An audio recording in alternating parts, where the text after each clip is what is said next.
Lipid metabolism, protein metabolism and carbohydrate metabolism के बाद शरीर में एक इम्पॉर्टेंट उपापचय जो कि अत्यधिक ऊर्जा प्रोड्यूस करता है, that is lipid metabolism. Lipids compound हैं जो कार्बन, हाइड्रोजन और ऑक्सीजन से ही बने हुए होते हैं, जिस तरह से हमने कार्बोहाइड्रेट में देखा। लेकिन डिफरेंस जो कार्बोहाइड्रेट्स और लिपिड्स के अंदर है कि कार्बोहाइड्रेट में जो वाटर कंटेंट है वो कंपैरेटिवली ज़्यादा होता है लिपिड के कंपैरिजन में, और वही फैक्टर इनको हाइड्रोफोबिक बनाता है। ये लिपिड्स जो हैं, ये लिपिड्स पॉलीमर्स नहीं होते हैं, जैसे कि हम कार्बोहाइड्रेट में देखते हैं कि ग्लूकोज के यूनिट्स रिपीट होते हैं तो ग्लाइकोजन बन जाता है। यहाँ पर मोनोमेरिक यूनिट्स यूनिट्स रिपीट नहीं होते हैं, और इनके जो पॉलीमर्स हैं वो रिपीटेड यूनिट्स के नहीं बनते हैं, जैसे कि कार्बोहाइड्रेट या प्रोटीन में हम देखते हैं कि अमीनो एसिड्स रिपीट होके और आपस में पेप्टाइड बॉन्ड से जुड़ के और पॉलीमर्स बनाते हैं। लिपिड्स बेसिकली एक ग्रुप ऑफ मॉलिक्यूल हैं जो सभी एटलीस्ट एक कैरेक्टरिस्टिक शेयर करते हैं, that is at least one portion of them is hydrophobic, यानी कि उनका कोई एक पोर्शन हाइड्रोफोबिक होगा, यानी वाटर से रिपेल करेगा। हाइड्रोफिलिक विच अट्रैक्ट्स वाटर, और hydrophobic away from water. Lipids हमारे शरीर में, कोशिकाओं में कई तरह के रोल प्ले करते हैं। सबसे पहले जैसे एनर्जी स्टोरेज के तरह से फैट्स और ऑयल्स के रूप में, कॉन्स्टिट्यूएंट्स ऑफ मेम्ब्रेन्स, जो हमारी मेम्ब्रेन्स हैं वो प्रोटीन लिपिड बाइलेयर की बनी हुई हैं। मेम्ब्रेन पर ग्लिसरो फॉस्फोलिपिड्स, स्फिंगोलिपिड्स, कोलेस्ट्रॉल एक्सेट्रा।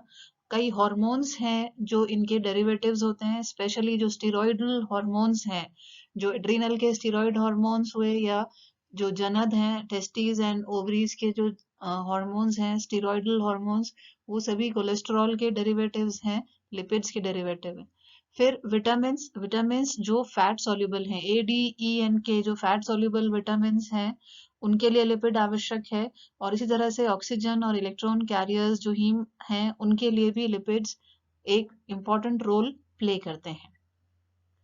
जो लिपिड्स हाइड्रोफोबिक होते हैं, जैसे फैट्स हैं, ऑयल्स हैं, तो उनका मूवमेंट और स्टोरेज एक्वस एनवायरनमेंट, जो शरीर का एक्वस एनवायरनमेंट है, उसमें स्पेशल स्ट्रक्चर्स रिक्वायर करता है, क्योंकि ये हाइड्रोफोबिक हैं। तो जहाँ एक्वस एनवायरनमेंट हुआ तो इनमें कुछ स्पेशल स्ट्रक्चर्स या मॉडिफिकेशंस आवश्यक हैं फॉर मूवमेंट एंड स्टोरेज। वहीं पर जो एम्फीपैथिक लिपिड्स हैं, जैसे कि ग्लिसरोफॉस्फोलिपिड्स हुए, स्फिंगोलिपिड्स हुए, ये तुरंत जो स्पॉन्टेनियसली ऑर्गेनाइज कर देते हैं अपने आप को इनटू लिपिड बाइलेयर, जैसे ही पानी में डाला जाता है। पानी पर जब आप तेल या घी डालते हैं तो वो उसके ऊपर फ्लोट करता रहता है, वो उसमें डिसॉल्व नहीं होता है। तो एक्वस एनवायरनमेंट में एम्फीपैथिक लिपिड्स जो हैं वो तो ऑर्गेनाइज हो जाते हैं इनटू लिपिड बाइलेयर्स, और दूसरे जो लिपिड्स हैं उनको स्टोरेज के लिए स्पेशल स्ट्रक्चर्स में मॉडिफिकेशन करना होता है। इंटरेस्टिंग बात यह है कि major parts of many lipids, जितने लिपिड्स हैं उनका मेजर पार्ट डिराइव किया जा सकता है from acetyl CoA. Acetyl CoA हमने कार्बोहाइड्रेट मेटाबॉलिज्म में पढ़ा था कि पायरुविक एसिड के अपघटन से एसिटाइल कोए का निर्माण होता है। ये एसिटाइल कोए फिर क्रेब्स साइकिल में एंटर करता है ऑक्सैलो एसीटेट के साथ अभिक्रिया करके, और क्रेब्स साइकिल से एटीपी निर्माण करता है। तो एसिटाइल कोए एक लिंक हुआ कार्बोहाइड्रेट और लिपिड दोनों मेटाबॉलिज्म में। सबसे ज्यादा जो पाए जाने वाले लिपिड्स हैं कोशिकाओं में वो हैं फैटी एसिड्स। लिपिड्स जो बने हुए हैं वो ग्लिसरॉल और फैटी एसिड से मिलकर बने हुए होते हैं। जैसे ट्राइग्लिसराइड्स हैं तो वहां पर 3 ग्लिसरॉल हैं तो ट्राइग्लिसराइड्स हैं। फैटी एसिड्स को हम जैसे अमीनो एसिड में हमने आर ग्रुप डिनोट करा था, उसी तरह से हम आर ग्रुप से फैटी एसिड्स को डिनोट करते हैं। फैट्स में, ग्लिसरोफॉस्फोलिपिड्स में, स्फिंगोलिपिड्स में, और मेम्ब्रेन एंकर्स फॉर प्रोटीन्स, यानी प्रोटीन्स को मेम्ब्रेन पर जोड़े रखने के लिए एंकर्स के रूप में और दूसरे बायोमोलिक्यूल्स के लिए फैटी एसिड इंपॉर्टेंट हैं कोशिकाओं के अंदर। Also they are important for energy storage, membrane के स्ट्रक्चर को मेंटेन करने के लिए, and as precursor of most classes of lipids. और जो दूसरी लिपिड्स की क्लासेस हैं उनके प्रीकर्सर्स के रूप में भी ये फैटी एसिड्स कोशिकाओं में आवश्यक हैं। फैटी एसिड्स को हम कैरेक्टराइज करें, जो पहली कैरेक्टरिस्टिक्स हमने इसकी पढ़ी थी कि at least one portion is hydrophobic, वहीं यहाँ पर एक पोलर हेड ग्रुप है। कैरेक्टराइजेशन इसका कैरेक्टरिस्टिक्स है फैटी एसिड का, हेड ग्रुप एक polar and a long hydrocarbon tail. तो हेड जो उसका हुआ दैट इज पोलर और टेल हो गई हाइड्रोकार्बन की। फैटी एसिड्स जो हाइड्रोकार्बन टेल्स के साथ में है, जिनमें कि कोई डबल बॉन्ड नहीं पाया जाता है, यानी ऐसे फैटी एसिड्स जिनके हाइड्रोकार्बन टेल्स में सारे सिंगल बॉन्ड्स हैं, वो fatty acid saturated fatty acid कहलाता है। और जिन फैटी एसिड के अंदर एक या एक से ज्यादा डबल बॉन्ड पाए जाते हैं हाइड्रोकार्बन टेल में, उन्हें हम अनसैचुरेटेड फैटी एसिड्स कहते हैं। तो जहां एक भी डबल बॉन्ड नहीं है वो सैचुरेटेड हुआ, और जहां एक या एक से ज्यादा डबल बॉन्ड है उस टेल में, हाइड्रोकार्बन टेल में, वो अनसैचुरेटेड फैटी एसिड्स कहलाते हैं। जो डबल बॉन्ड है उसका इफेक्ट है फैटी एसिड टेल में एक बेंड या किंक इंट्रोड्यूस करना। जैसे अभी हम आगे चित्र में देखेंगे कि डबल बॉन्ड जहां पर आता है वहां पर एक बेंड या एक मोड़ उस टेल के अंदर आ जाता है। अदरवाइज जो सैचुरेटेड फैटी एसिड होगा वो स्ट्रेट चेन होगा, सीधा होगा, और जितने डबल बॉन्ड्स होंगे उतने बेंड्स उन फैटी एसिड्स के अंदर दिखाई देंगे। फैटी एसिड्स जिनमें एक डबल बॉन्ड होता है उनको हम मोनो सैचुरेटेड कहते हैं। फैटी एसिड्स जिनमें एक से ज्यादा डबल बॉन्ड पाया जाता है, they are known as poly unsaturated fatty acids. जो पूफा और मूफा हम पढ़ते हैं कि जो खाने के पैकेट्स हैं उनके ऊपर कि उनका जो ऑयल है या फैट है वो किस तरह का है, मूफा है तो मोनो अनसैचुरेटेड फैटी एसिड, फूफा है तो पॉली अनसैचुरेटेड फैटी एसिड्स। फिर एक टर्म आप और पढ़ते हैं सिस एंड ट्रांस फैट। खाने के जितने भी पैकेट्स हैं उन पे आप देख सकते हैं लिखा हुआ होता है नो ट्रांस फैट या केवल सिस फैट में बना हुआ है। तो जो प्लांट्स हमारे हैं वो एक्सीलेंट सोर्सेज हैं अनसैचुरेटेड और पॉली अनसैचुरेटेड फैटी एसिड्स के। जितने भी एडिबल ऑयल्स का जो सोर्स है, चाहे मूंगफली हुई, तिल हुए, ये सभी से जो ऑयल्स या फैटी एसिड्स एक्सकेवेट किए जाते हैं, निकाले जाते हैं, तो वो एक्सीलेंट सोर्सेज हैं प्लांट्स जिनमें कि अनसैचुरेटेड और पॉली अनसैचुरेटेड फैटी एसिड्स पाए जाते हैं। डबल बॉन्ड की जो पोजीशन है फैटी एसिड्स में, वो उनके सिंथेसिस और उनके बॉडी में जो एक्शन है उसके लिए बहुत ज़्यादा इम्पोर्टेंट होती है कि डबल बॉन्ड किस पोजीशन पर है तो वो उसका सिंथेसिस कैसे अफेक्ट करेगा और बॉडी में उसका एक्शन किस तरह से प्रभावित होगा। बायोकेमिकली अगर हम देखें कि नॉर्मली जो पाया जा रहा है तो डबल बॉन्ड्स जो फैटी एसिड में पाए जाते हैं वो मोस्टली सिस कॉन्फ़िगरेशन में होते हैं। सिस और ट्रांस दो कॉन्फ़िगरेशंस होते हैं। तो जो बायोकेमिकल यानी जो नेचुरली अगर हम देख रहे हैं सोर्सेज में, तो डबल बॉन्ड्स जो आएंगे वो सिस कॉन्फ़िगरेशन में पाए जाएंगे। जो ये प्लांट के सोर्सेज हैं ऑयल्स के, तो वहाँ क्या है, सिस कॉन्फ़िगरेशन है। ट्रांस फैट्स या ट्रांस कॉन्फ़िगरेशन किस तरह से लाया जाता है कि जो ट्रांस फैट्स हैं वो केमिकल बाय प्रोडक्ट हैं। जब वेजिटेबल ऑयल्स का पार्शियल हाइड्रोजनेशन किया जाता है, यानी उस ऑयल की जो केमिकल कॉन्फ़िगरेशन है उसमें चेंजेस लाए जाते हैं थ्रू आर्टिफिशियल मेथड्स की हाइड्रोजनेशन करने से उसके उस कॉन्फ़िगरेशन को चेंज किया जाता है and then it becomes the trans fat. तो बायोकेमिकली डबल बॉन्ड्स जो प्रेजेंट हैं they are in the cis configuration and trans fat या trans configuration is due to a chemical by product जो कि होता है हाइड्रोजनेशन की वजह से। फैटी एसिड्स जिसमें अनसैचुरेटेड टेल्स होती हैं वहां क्योंकि अनसैचुरेशन ज्यादा है तो they have a lower melting temperature, यानी वो लिक्विड रहेंगे at a lower temperature than those with saturated tails of the same length. यानी इक्वल लेंथ की अगर टेल हुई लेकिन अगर एक टेल में अनसैचुरेशन है तो उसका मेल्टिंग पॉइंट लोअर होगा या मेल्टिंग टेम्परेचर, और दूसरा जहां सैचुरेशन है वहां पर उसका हायर होगा मेल्टिंग पॉइंट। जैसे तेल और घी का एग्जाम्पल आप देख सकते हैं कि अभी अगर विंटर्स में आप देखेंगे तो तेल लिक्विड फॉर्म में रहेगा और घी सॉलिडिफाई हो जाएगा, तो वहां उसका मेल्टिंग पॉइंट ज्यादा हो जाएगा। तो shorter tails also decrease melting temperature. अगर टेल की जो लंबाई है वो कम है तो वो भी मेल्टिंग टेम्परेचर डिक्रीज करती है। These properties are carried over to the fats or oils containing them. तो ये जो फैटी एसिड्स मिलके बना रहे हैं, फैट और ऑयल जिनमें ये प्रेजेंट है, तो इनकी ये प्रॉपर्टी उन कंपाउंड्स में भी, जो फैट्स और ऑयल्स जिससे वो बन रहे हैं, उनके अंदर भी ये प्रॉपर्टी कैरी ओवर होती है। नाउ क्लासिफिकेशन हमने देखा कि फैटी एसिड्स को हम on the presence of double bond और सिंगल बॉन्ड, अगर कोई भी डबल बॉन्ड नहीं है यानी एब्सेंस ऑफ डबल बॉन्ड, तो fatty acids are known as saturated fatty acid. If double bond is present, one or more than one, then they are classified into unsaturated fatty acids. Saturated fatty acids के example जैसे lauric है, myristic है, palmitic है, stearic acids हैं। Unsaturated fatty acids में भी अगर single double bond है यानी एक ही डबल बॉन्ड उसकी हाइड्रोकार्बन चेन में प्रेजेंट है, तो it is known as mono unsaturated fatty acid, जैसे कि ओलेइक एसिड जो ओमेगा 9 फैटी एसिड है। Polyunsaturated fatty acid is the one which has more than one double bond, यानी जिसमें एक से अधिक डबल बॉन्ड पाए जाते हैं हाइड्रोकार्बन चेन में, टेल में, वो पॉलीअनसैचुरेटेड फैटी एसिड कहलाता है।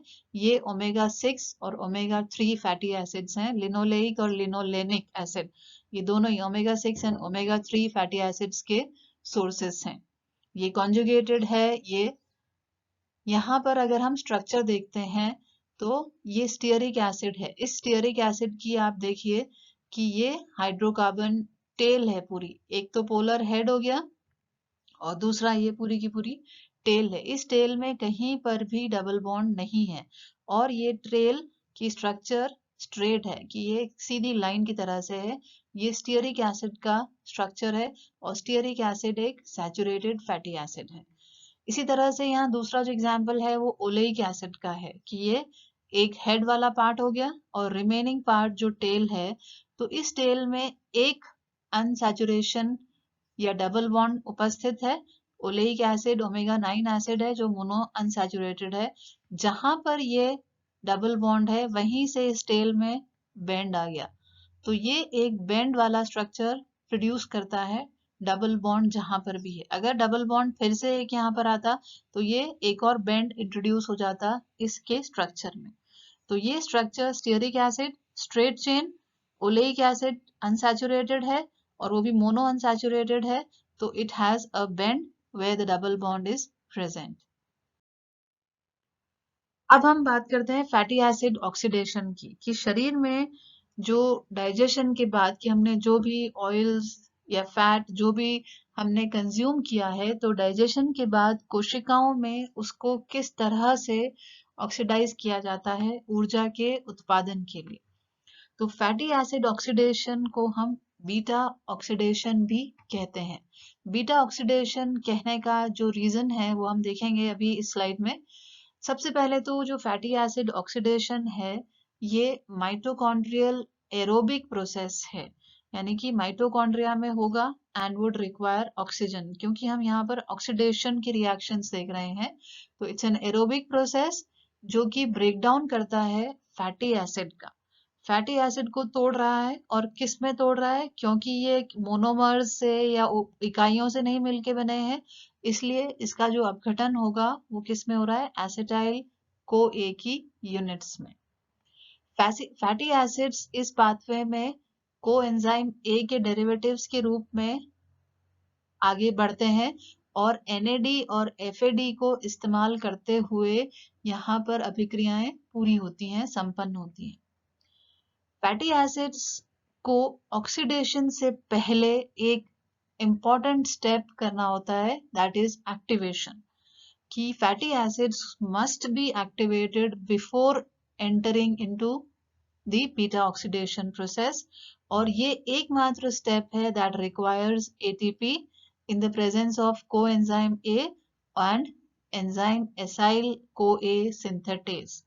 तो पहला चरण ऑक्सीडेशन से पहले है एक्टिवेशन, और ये एक्टिवेशन होगा एटीपी की प्रेजेंस में। एंजाइम होगा एसाइल कोए सिंथेटेज और कोएंजाइम ए।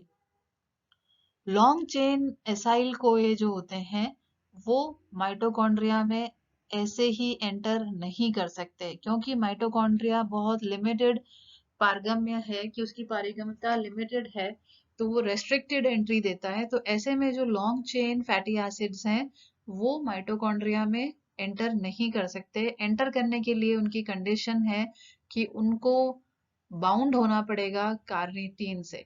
तो कार्निटीन के साथ में जब ये जुड़ जाएंगे then they can enter the mitochondrial membrane.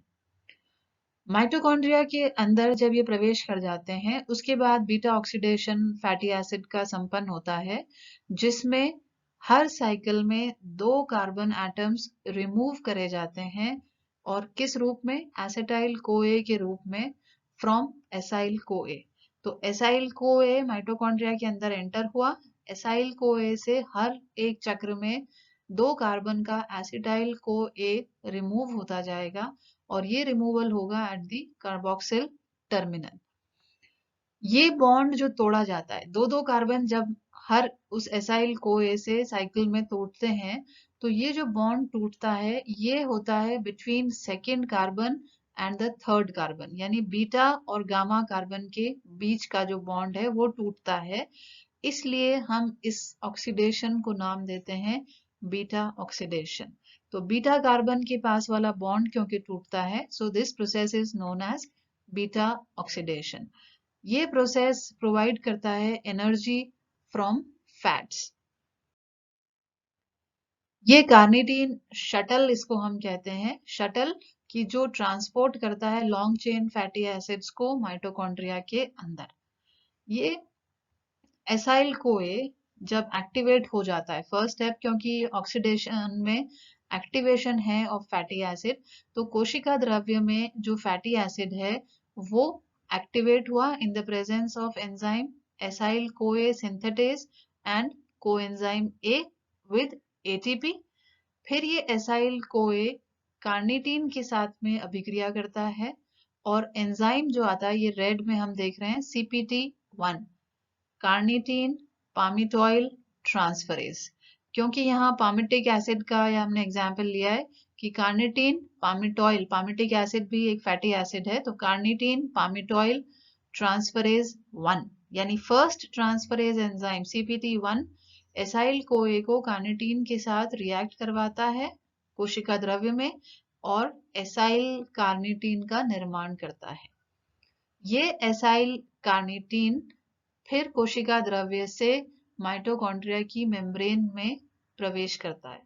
यहाँ आउटर मेम्ब्रेन में प्रवेश करने के बाद, क्योंकि माइटोकॉन्ड्रियल मैट्रिक्स में सारी अभिक्रियाएं हो रही हैं, तो एसाइल कार्निटीन को इस मैट्रिक्स में प्रवेश कराने के लिए एक और एंजाइम इस येलो कलर में आ रहा है, दैट इज ट्रांसलोकेज, यानी जो एसाइल कार्निटीन को ट्रांसलोकेट कर रहा है from the intermembrane space towards the matrix.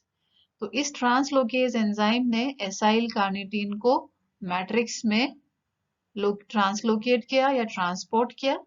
अब एसाइल कार्निटीन से कार्निटीन को पुनः फ्री करना है ताकि वो बाहर जाके और एसाइल कोए के यूनिट्स को कोशिका में ला सके। ऐसे में एसाइल कार्निटीन से कार्निटीन को अलग करने का काम ब्लू में जो एंजाइम है CPT2, कार्निटीन पामिटोइल ट्रांसफरेज 2, ये एंजाइम एसाइल कोए से कार्निटीन को अलग करता है, और ये कार्निटीन पुनः ट्रांसलोकेज एंजाइम के द्वारा कार्निटीन कोशिका द्रव्य में बाहर जाता है and is again available to react with acyl CoA. तो ये कार्निटीन शटल कंटिन्यूअसली काम करता है to bring the acyl CoA unit from cytosol into the matrix. ये एक और डायग्राम में हम देख सकते हैं कि लॉन्ग चेन फैटी एसिड्स हैं जिनको हमने लैक्स से रिप्रेजेंट करा है। ये माइटोकॉन्ड्रिया की दोनों membranes outer mitochondrial membrane and inner mitochondrial membrane. ये साइटोप्लाज्म जहां पर कि ये लॉन्ग चेन फैटी एसिड है, इसको सबसे पहले एंजाइम्स एसाइल कोए में कन्वर्ट करेंगे एक्टिवेशन के बाद। सिंथेटेज एंजाइम और एसिटाइल और को एंजाइम ए मिलके इसको एसाइल कोए में कन्वर्ट करेंगे। कार्निटीन जो माइटोकॉन्ड्रियल मैट्रिक्स से बाहर आया है, वो कार्निटीन इसके साथ रिएक्ट करेगा। फर्स्ट एंजाइम ट्रांसफरेज 1 इसको आउटर मेम्ब्रेन से इंटर मेम्ब्रेनल स्पेस, जो दोनों मेम्ब्रेन के मध्य की स्पेस है, वहां एसाइल कार्निटीन को ट्रांसफर करेगा। इस एसाइल कार्निटीन को अब अंदर मैट्रिक्स में जाने के लिए इनर माइटोकॉन्ड्रियल मेम्ब्रेन पर ट्रांसलोकेज एंजाइम यहाँ एसाइल कार्निटीन को कोशिका के माइटोकॉन्ड्रिया के मैट्रिक्स तक ले जाएगा। ये ट्रांसलोकेज जब ले जाकर माइटोकॉन्ड्रियल मैट्रिक्स में इस एसाइल कार्निटीन को छोड़ेगा, तब दूसरा ट्रांसफरेज 2 ये इस एसाइल कार्निटीन को स्प्लिट करेगा into acyl CoA and carnitine. Carnitine यहाँ जो रिलीज हुआ है, it will again go to the cytoplasm और फिर से इस अभिक्रिया को प्रारंभ करेगा। तो ये शटल करेगा एसाइल कोए को कोशिका द्रव्य से माइटोकॉन्ड्रिया के मैट्रिक्स तक। एसाइल कोए जो रिलीज हुआ है, वो अब माइटोकॉन्ड्रियल मैट्रिक्स में जो एंजाइम्स उपस्थित हैं, उन एंजाइम्स के साथ में अभिक्रिया करते हुए एटीपी के रूप में ऊर्जा का उत्पादन करेगा। Thank you.